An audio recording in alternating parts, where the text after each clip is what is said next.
Good day mga viewers, may binili tayo na air filter para sa ating EDV-160. Ito ay worth 620 pesos. I-replace na natin dahil sa nakita nyo naman marumi na. Ang recommended for replacement ng air filter is 18,000 kilometers. Pero meron mga factors na ating i-consider, lalo na kapag sa ating driving conditions. Kapag tayo ay kadalasan nag-ride sa maalikabok na daan at maruming kondisyon sa lupa, off-roads, kailangan natin i-replace ang ating air filter. Hindi natin paabutin pa ng 18,000 kilometers. Sa akin ay 12,000 kilometers dahil nilulong ride ko ito doon sa bukid at sa nakita niya naman marumi na siya.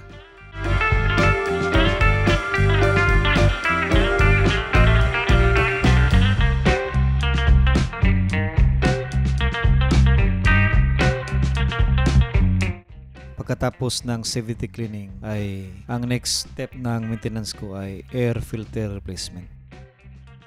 Kailangan alagaan natin ang ating motor para matagal pa natin ito mapakinabangan at para maganda rin ang kanyang performance as the years goes by.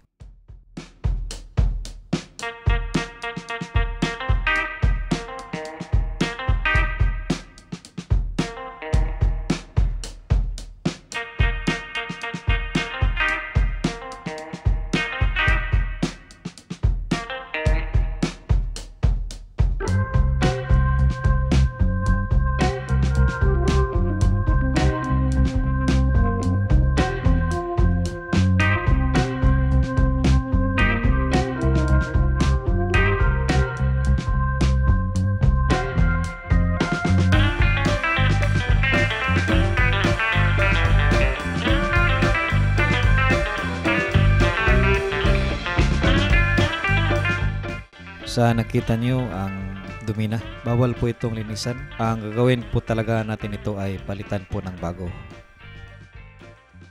Thank you for watching and God bless.